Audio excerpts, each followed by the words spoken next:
If you want to check out different content from myself, I've just set up a second channel where I'm going to post fitness and things. The link for that will be in the description. And of course, if you want to avoid the random lottery of FIFA points, you want to go straight to the source, buy the players directly, use u7buy.com and use the code TVM at checkout.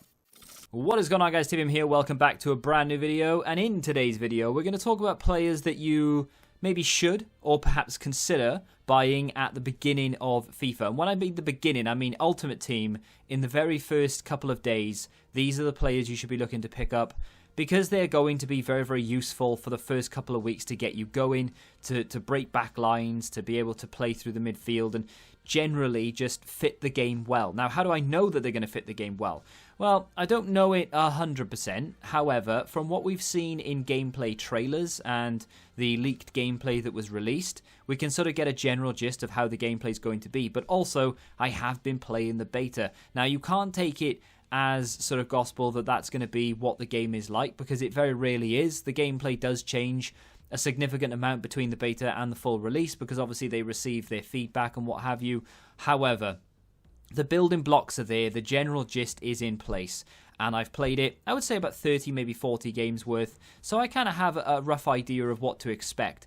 It is very similar to FIFA 20 in terms of the quote-unquote meta so far. It seems to be high agility, high-paced players, but also now you need very good passing as well, because passing is a particularly big element in the game. So with the addition of player movement and things like that, you will need certain other things. But initially, what we're going to do is talk about this type of player, DRB. Now, at the very beginning of the game, he may or may not be expensive. I would imagine between 5 and 6k at the very beginning.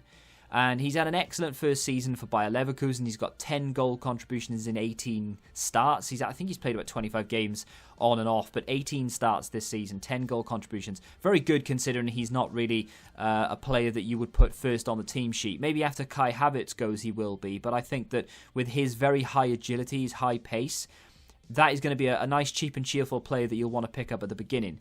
As is, believe it or not, REDMOND of Southampton. I was actually told to buy this guy on the Football Index at the very start of the season. To be honest, I kind of wish I had done. He had a very impressive first half of the season for Southampton. 8 goal contributions in total. And he's just one of those sort of unsung players that you'll look at and you'll go, nah, you're all right. But I think in FIFA 21, at the very beginning, he's due an upgrade. So maybe not quite 80, maybe 79, but either way, I think he's due an upgrade. His pace is always there to be found, and of course he's got high agility and decent dribbling as well, so why not? He'll be very cheap. Luis Araujo, maybe, we'll go with that. This guy deserves a little bit of an upgrade, nothing too crazy, but again, like a 3 overall, still only a 78, it's still a very low-rated card. He had a solid season for Lille when given game time. He wasn't in the starting 11 consistently. I think he probably will be more so this season, given the departure of Osimhen and a few others. So, watch this space in terms of real life. However, again, another player, and you'll see a pattern so far, players with high pace, high dribbling is what I'm going for here. However, we're going to change tactic right now because we're going to move into the centre of midfield. We're going to go for KOVACIC. This is probably going to be one of the more expensive players of this list. There is another player that I think will be a little bit more expensive, but KOVACIC had a very good season for Chelsea. Definitely due an upgrade. And I think he will continue to be a big part of that midfield going forward. He's a very, very good player. And with very good agility and dribbling in general, but also very good passing. And if you can put the right chem cell on him to maybe boost that defensive stats, you've got yourself a fairly solid, well, I say fairly, a very solid central midfield player. RASHICA.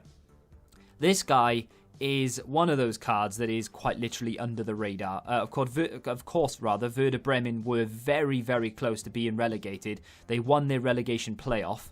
I think they beat Heidenheim. I'd be devastated if I was Heidenheim. You get into the playoff, you beat everyone to get there, and then you need to beat a team in the league above to be able to get promoted, and then you fail, and then you have to do it all over again.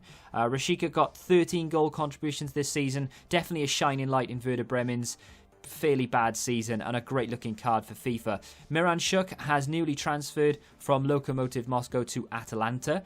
I think this will be a very cheap card and not necessarily a player that you'll want to play in cam, but as a central midfield player, I think he could work quite well. I would imagine the 4-2-3-1 will still be the predominant formation going into FIFA 21, as the game is very similar in the way that it plays, and the type of players that you'll be looking at is very similar. So why would the formation change necessarily? It just depends on how people cope with it defensively, because that has changed a fair bit. But still, nice, cheap and cheerful player. Muniain, I don't think he'll change in terms of rating. However, I think he'll be a very, very good player at the start of FIFA.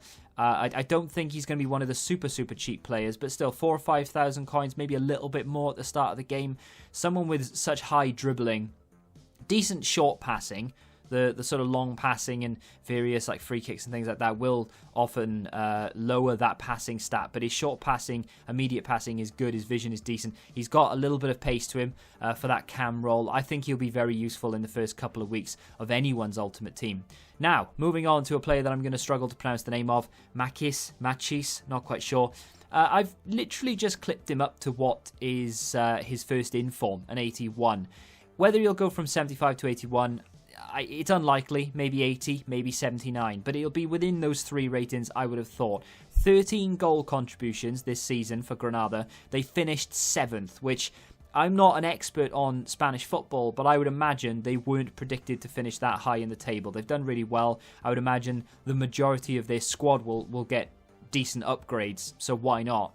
Moving on to Naby Keita, a player that wasn't really used an awful lot in FIFA 20. I never really remember playing against him. Of course, part of the title-winning team hasn't had as much first-team football as perhaps many would have liked, myself included. However, he still has insane dribbling. I haven't boosted that. That's what the 82 rated card has. His passing should and will be boosted up to 80. He isn't the fastest of players, but as a sort of box-to-box-ish central midfield player, he could prove to be very, very useful at the beginning. I think he'll probably be the most expensive player on the list, but still a decent one to pick up. Harit coming up next. Decent first half of the season for Schalke. Schalke completely fell away after the restart, but I think Harit with 10 goal contributions in 25 games for Schalke, he's still only 23, so he's got a long way to go. If he can have a good first half of the season when it resumes for the Bundesliga, he may get himself a January upgrade as well. But at the very beginning of the game, this is going to be a player you'll want to pick up. He's got enough pace about him. He's got very high agility, as have most of the players on this list. But again, his immediate short passing is very, very good. Now, don't shoot the messenger, but I think Ryan Kent will be a gold in FIFA 21. And I think he'll be a very good player. 5-star weak foot, 4-star skills. If he can retain that, despite the fact that I think he'll only be like a 75 rated card, he still has very good pace. His immediate dribbling skills should be good enough, and you can pick this guy up, I would imagine, for about 1,000 coins at the very beginning of the game. Not an awful lot of money to spend.